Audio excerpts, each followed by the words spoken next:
Hoje, então, eu irei tentar finalizar, né, o capítulo 5 e já vou começar o 6 do livro novo, tá? Na semana passada, a gente estava falando sobre regionalização do território nacional, né? Que eram aquelas divisões que o nosso território é feito, né, dividido, subdividido, para facilitar, já que a gente tem um território de tamanho continental, é um território enorme, né? E aí, eu estava falando para vocês, eu não sei se vocês fizeram o que eu pedi para vocês. Eu pedi para vocês lerem essas estruturas que ele está falando aqui embaixo, ó, na página 88 e 89, durante a semana. Porque para vocês conhecerem um pouco mais sobre essas divisões, né, as formas de divisões. Aqui nós estamos vendo o do Milton Santos, né? Que é uma temática dos 4 Brasis. Não está direcionado só para território, mas outros fatores, tá? Baseado na análise, então, ele é um geógrafo também, né? Uso de recursos tecnológicos, eletrocomunicações, energia, informática, número de agências bancárias, movimento de bolsas de valores, quantidade e qualidade de hospitais, shopping, escola, etc. Então, assim, ele vai avaliar características geopolíticas e geofísicas de determinado local para poder definir melhor. Vocês vão ver que, por exemplo, a região Nordeste, nessa região, teve uma história bem parecida, assim como essa região amazônica aqui que ele define, tá vendo? A Centro-Oeste também, quando a gente vai estudando, né, todas os, é, as regionalizações, né, por região até o fim do ano. O próximo é o Nordeste. Mas na dele, diferente do Sul e Sudeste que nós temos do IBGE, né, na divisão do IBGE. Eita, tô gaguejando, desculpa. Vamos de novo. Diferentemente da regionalização do IBGE, tá difícil, que fala Sul e Sudeste, aqui nós temos uma área concentrada. Cadê meu mouse aqui? Que essa área, então, ela é definida por regiões de desenvolvimento, tá? Melhores economicamente falando. E aí, com tudo isso, com esse contraste todo que nós temos no nosso território, não dá para falar que a igualdade econômica é a mesma, né? Nós temos graves situações de desigualdade no nosso país, entre as regiões, dentro dos próprios estados, é bem difícil de nivelar isso. Grandes desigualdades sociais, o índice de desenvolvimento humano também não é igual em todos os estados, em todas as regiões, sendo que o Nordeste e o Norte têm os índices mais baixos do Brasil, tá bom? Questões de industrialização, também não são todas as localidades que têm industrialização. Na semana passada, eu trouxe para vocês aquele mapinha, né, de indústria. Então, fica muito ali na região sudeste e temos os polos industriais na região em Manaus, né? E questão de urbanização também. Nem todas as regiões são bem desenvolvidas.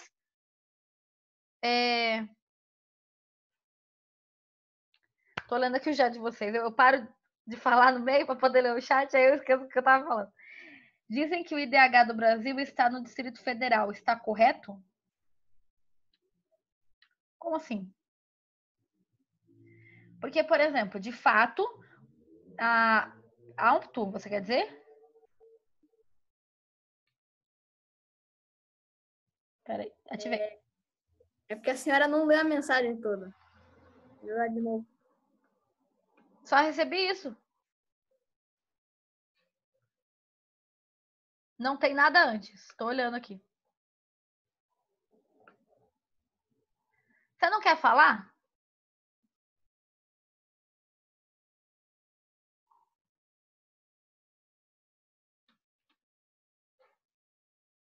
Tá bom. Então, por exemplo, essa imagem aqui, gente, se você nunca viu essa imagem, veja agora, você vai ver muito ainda nas aulas de geografia na vida de vocês. Ah, tá. Maior IDH? Tem alguém com o seu nome? Não é você, Duda, que tá com outro?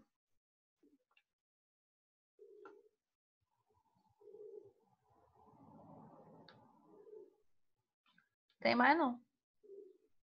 Tem sim.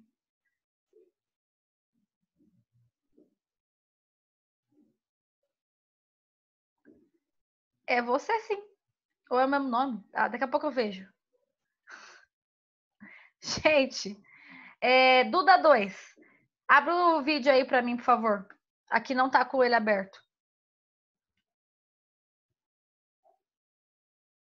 Fabiano, você voltou aqui para a câmera. Que legal. Gente, olha só. Essas imagens, então, representam bem, né, o setor de desigualdade que nós temos. Aqui fica a favela do Paraisópolis, uma das principais favelas no Brasil, tá?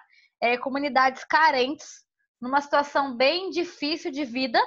E o muro aqui, ó, nenhuma rua divide para o Murumbi, que é uma das bairros mais nobres de São Paulo, né?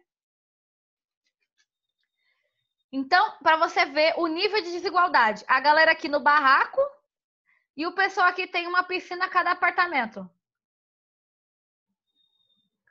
E assim, essa desigualdade é muito latente, né? Muito visual, tá? Você consegue ver aqui, olha, nos dois, né? É por isso que as pessoas de geografia, principalmente, gostam bastante de usar essa imagem, cai em vestibular o tempo todo para mostrar essa desigualdade, porque ela é muito forte aqui. Quando você vê que exatamente de um lado as pessoas passam fome, necessidade e etc. E do outro são as pessoas mais ricas de São Paulo, né?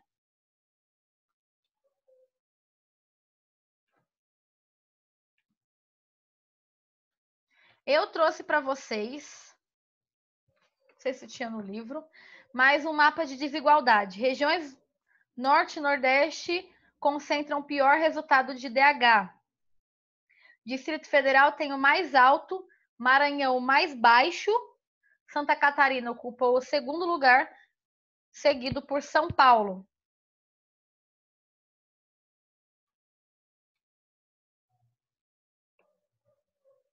Por que tem tanto 3,8? Que isso? Então, por exemplo, o Mato Grosso do Sul, em desigualdade. Se 1 é o máximo, a gente está um pouco mais acima da média, né? São Paulo está bem perto de 1. Olha aqui a região do Maranhão, tá vendo? Bem baixinho, né? Ainda assim, é o estado que mais paga para professor no Brasil, sabia? Pelo menos a educação lá eles valorizam. O resto eu já não sei.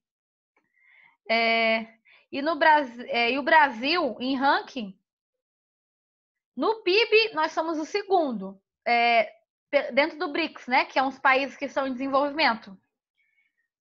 No mundo, a gente tá nem na categoria aqui, que eles não colocaram só os primeiros. Noruega, Austrália e Holanda. Olha, muito perto de 1, né? Então, o nível de desigualdade lá é quase zero, o desenvolvimento humano lá é bem alto, tá?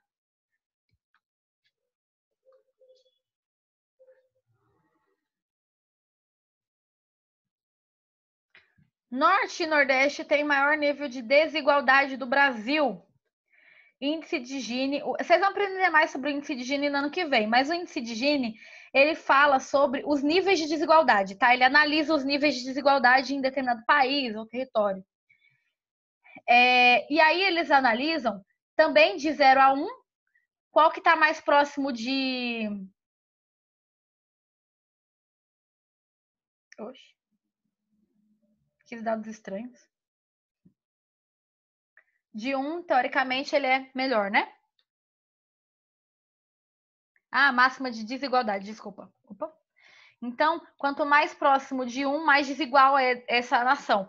Por quê? Podem ser fatores econômicos, fatores históricos, tá bom? No Nordeste, por exemplo, por que o índice é muito alto? Porque a maioria da população do Nordeste era escrava até nem 200 anos atrás. Difícil, né? Conseguir recuperar tudo isso.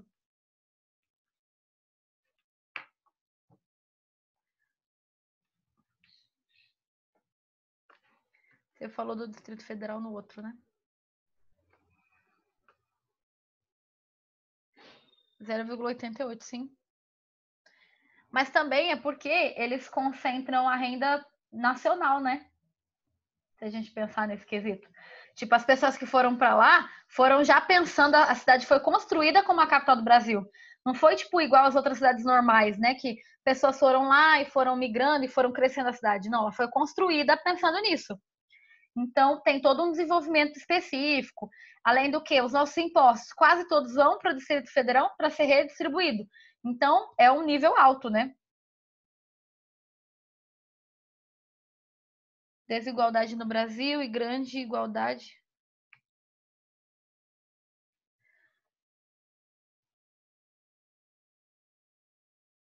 Pode passar de 1, nível, não, nível até 1. Ou é de 0 a 100, mas a maioria dos economistas usam até 1.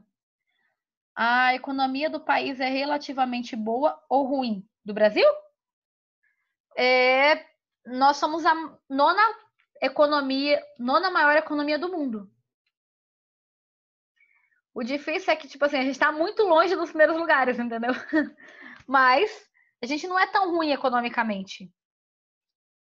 O outro fator que no Brasil acontece muito é que a distribuição de renda não é boa. Então, a maioria da população tem pouco dinheiro e poucas pessoas têm muito dinheiro, entendeu? Então, a distribuição econômica do nosso país é que é ruim. Não é que a economia do nosso país é ruim. Você acha que se não tivesse corrupção, o Brasil seria um dos primeiros? Não, não acho. Como eu acabei de falar, o fator que gera desigualdade é a má distribuição de renda, é um dos principais fatores. Isso daí não está a ver só com o governo. Até porque, numa lei, por exemplo, liberal, né, neoliberal, que a gente segue no Brasil, o Brasil nem devia interferir muito economicamente, então não devia ter programas sociais, não devia ter hospitais públicos, nem escolas públicas, né?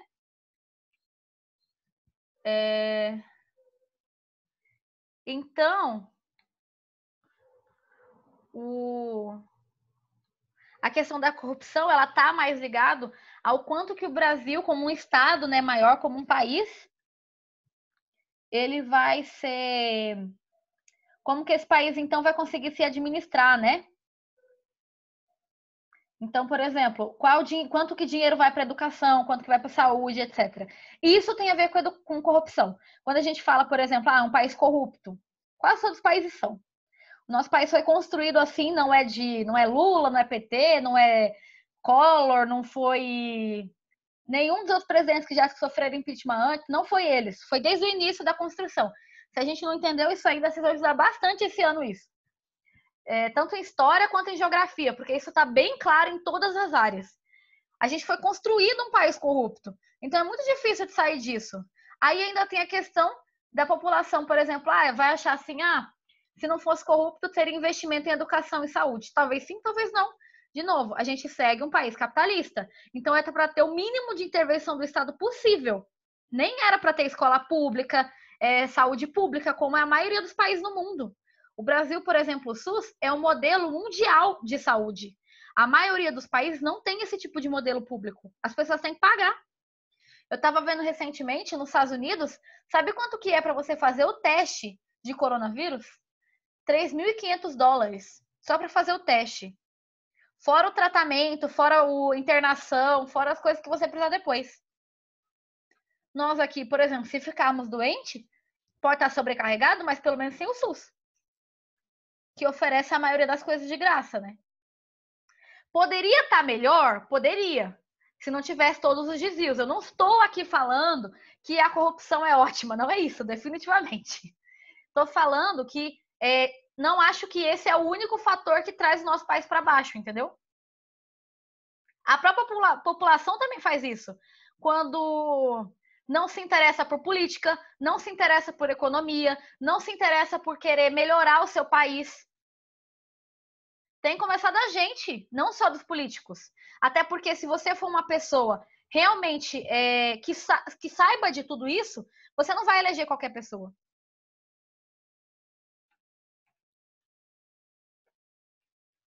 Desculpa, entrei muito na política.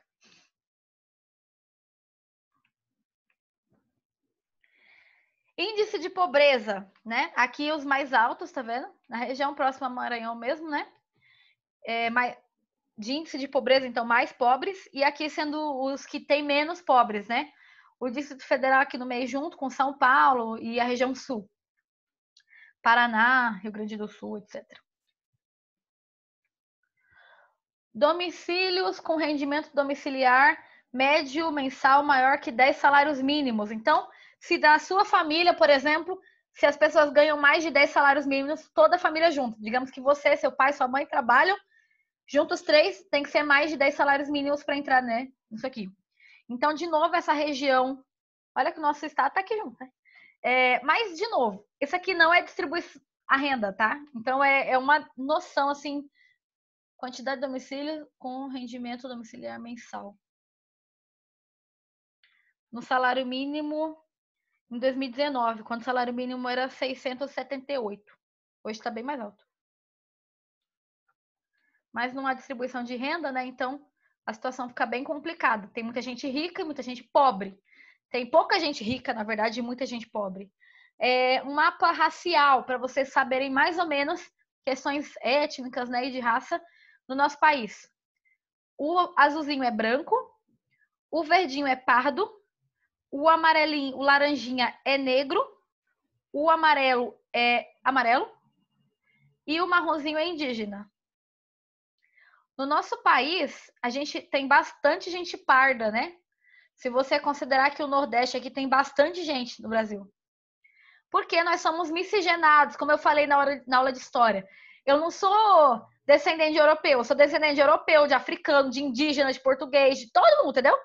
É uma grande mistura, o que causa essa quantidade de gente parda. Dificilmente, por exemplo, nos Estados Unidos, que é bem definido, ou você é branco ou você é negro. Poucas pessoas estão no meio ali. Até porque, até pouco tempo, era proibido casar raça, né? Entre raças diferentes, entre cores diferentes de pessoas. Então, nosso país, por exemplo, por que essa região sul aqui há tanta gente branca? Porque foi colonizada muito por holandeses, por alemães, então são bastante brancos, né? Fora que rola um preconceito bem forte aqui, viu? Meu pai é paranaense, então eu posso falar. Como eu vou falar dos baianos, porque minha mãe é baiana, eu aproveito os dois lados. E eu tinha um amigo, ele era pardo, ele nem era muito escuro, só um pouquinho. E ele morava no Rio Grande do Sul e ainda assim ele sempre sofria bullying na escola, no trabalho, porque era considerado negro, sabe? Como se fosse algo ruim. Aí nós temos a questão lá no final do capítulo do trabalho infantil, na página 93. Abram lá, por favor, que eu quero que vocês visualizem o mapa.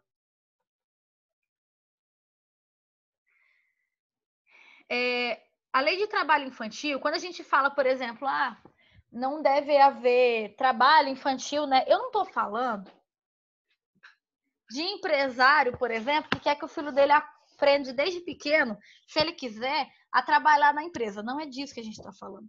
Também é errado, né? Porque a criança não é para trabalhar. Criança é para se divertir, aprender, é outra fase da vida. Só que a gente está falando aqui principalmente das crianças que são obrigadas a trabalhar, porque isso vai trazer o sustento da sua família, tá?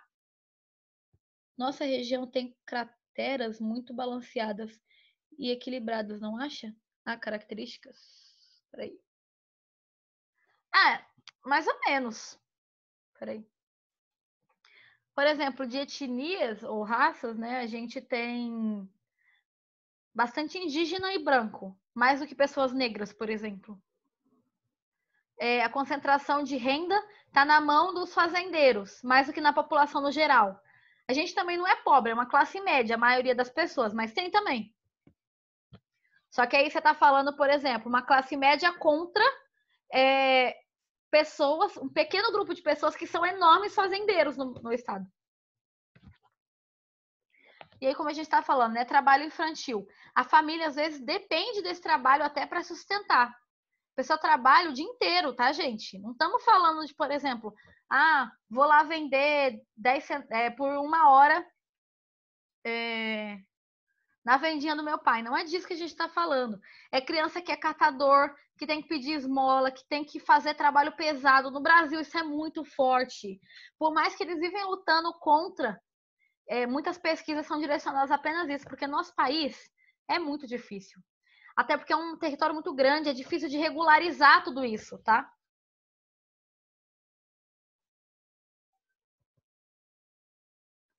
Que foi, Wesley? Eu só recebi um monte de pontos de interrogação. Ah, tá. Qual é o país que tem mais igualdade econômica? Nós temos o IDH mais alto do mundo, é a Noruega. Esses países europeus menorzinhos, eles têm índices bem altos, tanto de distribuição de renda, tanto de outras coisas. Por exemplo, tem uns países lá na Europa que paga, tipo, 5 mil euros só como um salário mínimo, entendeu? Porque tem muito dinheiro, então eles podem redistribuir melhor. Tem uma distribuição de renda boa, né? Daniel, tô esperando sua pergunta, só recebi o professora. Gente, abram aí então na página 93, tá? Por outro lado,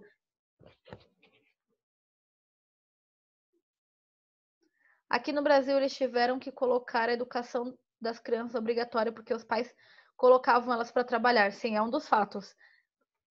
Também porque o número de analfabetismo era muito alto no Brasil. O trabalho era mais importante. Então, eles tiveram que colocar na lei. É dever tanto do Estado quanto da família ter educação para a família, entendeu? Para as crianças. Caso você, por exemplo, saia da escola e não entre em nenhuma escola, alguém pode denunciar, por exemplo, entendeu? E seus pais podem receber o conselho tutelar por causa disso. Porque é dever tanto do Estado quanto da família te dar a educação. Tá, voltando, página 93. Outro ponto que revela as desigualdades entre as regiões brasileiras é o trabalho infantil, um grave problema social. No Brasil, crianças com menos de 14 anos, porque lembra que a gente falou do PEA, que é aquele população economicamente ativa, é a partir dos 15, né? Que eles começam a contar. Não é trabalho com 15 anos, mas é um jovem aprendiz, então aí já está meio que liberado. Mas até os 14 que é o problema.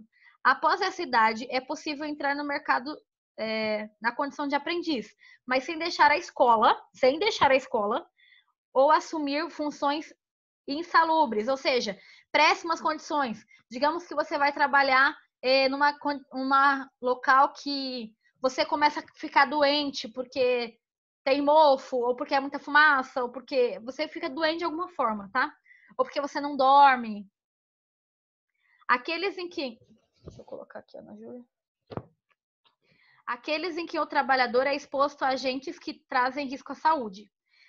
Mesmo assim, em 2016, então recentemente, cerca de 190 mil crianças entre 5 e 13 anos de idade trabalhavam no país. Muitas delas realizavam atividades agrícolas como plantio, aragem e colheita. Gente, pensa o trabalho que não dá isso.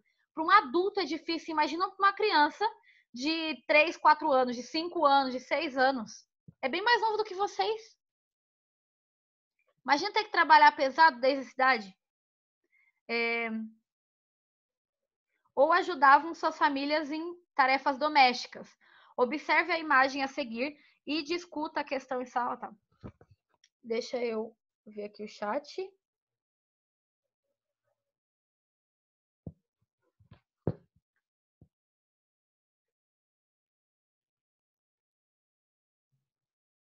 Peraí.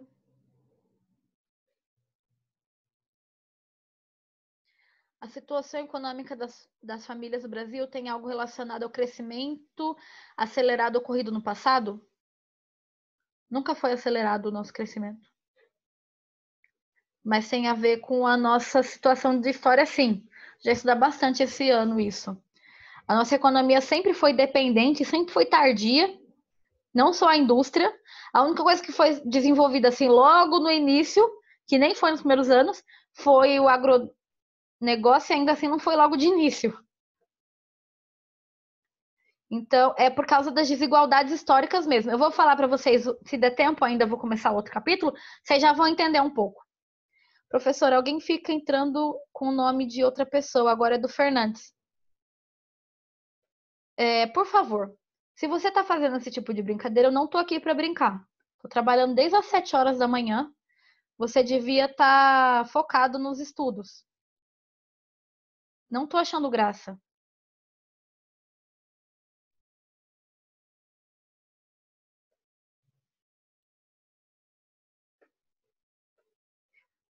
Coloca o nome, se você for realmente dessa sala, e chega com isso. Para outra questão. Se uma família tem uma mãe que tem 3 filhos, não tem marido presente, o filho mais velho for atrás do pão de cada dia, é errado? É, pela lei é. Mas é um dos fatores de desigualdade no nosso país, porque muitos deles, eu não sei se eu estava contando para vocês, eu nasci, né, numa região de uma comunidade, uma favela, cresci até os 11 anos lá. Eu e o meu primo foram os únicos que terminou a faculdade daquela região. Nós éramos umas 30, 40 crianças. A maioria deles tiveram que parar de estudar para poder trabalhar, mas pela lei isso não está certo. Eu sei que vai ser difícil para a mãe dessas crianças e é por isso que eu acho que o governo precisa dar apoio, né? 10 minutos. Tinha criança que morria de exaustão? Tem criança que morre de exaustão. Crescimento acelerado urbano é um fator, porque muitas pessoas saíram. Antônio, você me perguntou, eu estou respondendo. É um fator porque muitas pessoas saíram da região Nordeste, por exemplo, né, que já era uma região de seca. A gente já vai estudar isso no próximo capítulo. E rapidamente as cidades cresceram. Não tinha emprego para todo mundo, não tinha como eles se especializarem. A maioria não sabia fazer nada além de plantar, então ficou muito difícil. A situação cresceu em desigualdade. Minha família, como eu disse, é da Bahia. Meus tios, eles eram 12, vai. 6 deles foram para São Paulo tentar a vida. 4 deles ainda estão lá. A maioria deles trabalhando com obra, porque era o que tinha, entendeu? Eles nunca terminaram a escola, nunca teve essas possibilidades. Porque é uma situação difícil. Então, quando você chega lá, não tem escolaridade. Não te dão oportunidade. Então, você vai trabalhar em trabalho pesado. Aumentando as desigualdades. Porque se você não terminar a escola na vida, nunca você vai ser alguma coisa... Não que você não seja alguma coisa como pessoa, né? Todos somos, independente da condição financeira, independente do trabalho. Mas assim, você não é valorizado pela sociedade até para melhorar de vida economicamente, entendeu? Porque, por exemplo, uma pessoa que trabalha na obra, sei lá, ganha R$1.000 por mês. Em compensação, o engenheiro vai ganhar 10, 15 mil reais. Por exemplo, né? Professora, deve ser o Rafael que tá com... Quem é Rafael? Rafael da manhã?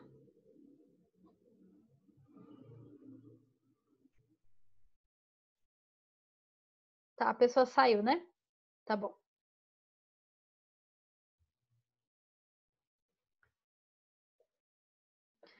Então, média de horas semanais dedicadas a outras formas de trabalho pelas crianças, né? Eu trouxe aqui, eu achei que era legal trazer mais do que o livro trazia, mas vocês podem olhar o mapa também que o livro traz. Nossa, quanto traz, né? Trazia. Que aqui eles mostram, né, o número de crianças trabalhando, Centro-Oeste. 11,6 mil crianças, então 6% da população da idade, né? Olha o Norte. Olha o Nordeste, o número. O Centro-Oeste é menos, principalmente porque a gente tem pouca população, tá? Não é só porque a gente é bonzinho, não, e não bota as crianças para trabalhar. É porque tem pouca gente. O Nordeste é uma das regiões, é a região, né, do Brasil que mais tem criança trabalhando. E aí que nós temos, né? A porcentagem afazeres domésticos para consumo e ambos, né? Crianças que trabalham dentro de casa e fora de casa. Trabalho infantil. Eu tentei trazer algumas reportagens para vocês verem que fossem novinhas, mas não consegui tanta coisa nova. 2,5 milhões de crianças e adolescentes entre 5 a 17 trabalham no país.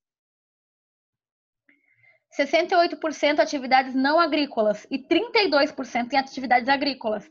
É uma porcentagem alta, tá, gente? As duas delas.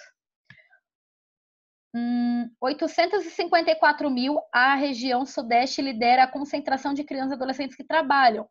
2 em cada 3 crianças em situação de trabalho infantil são do sexo masculino.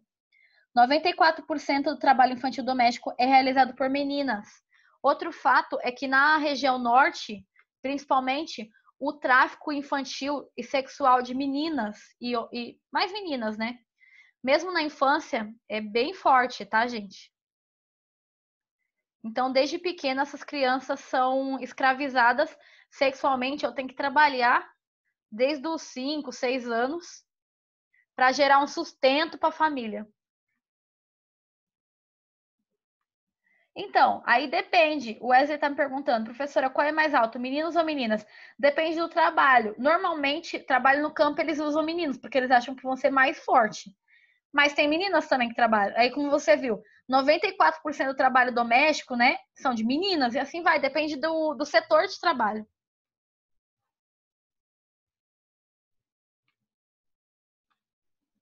Eu trouxe um outro slide aqui. Pessoal, coloquem aí para mim, por favor, quem participou da aula. Não acabou ainda não, só tô... Enquanto isso, eu vou abrindo o outro slide, que agora a gente vai estar falando sobre o Nordeste brasileiro, que já é o capítulo 6.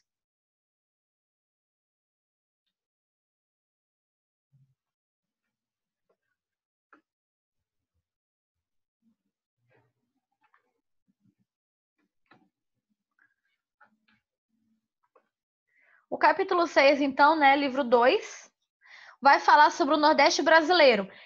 É legal porque muito do que ele vai estar falando aqui, a gente vai estar repetindo história. Porque o nosso início foi aqui, nessa região, tá? Então, quase toda a história inicial do nosso país aconteceu aqui.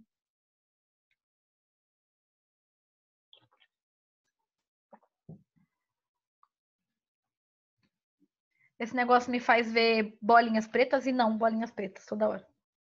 Fico olhando pra esses... Ai, peraí, tô caçando meu... Então, qual é a região Nordeste? Essa região aqui que tá em... Nossa, tô tão cansada que eu não sei as cores, mas... Em vermelho. Gente, é importante saber os estados? É sim, tá na página 5, tá? Então, nós temos Bahia, Sergipe, Alagoas, Pernambuco, Paraíba, Rio Grande do Norte, Ceará, Piauí e Maranhão. Lembrando que o Rio Grande do Sul não fica nessa região, tá? Não fica na região Nordeste, desculpa. Trouxe aqui também apenas a região Nordeste com os estados, né? Caracterizados. Podem grifar no livro de vocês, tá na página 5. É importante saber.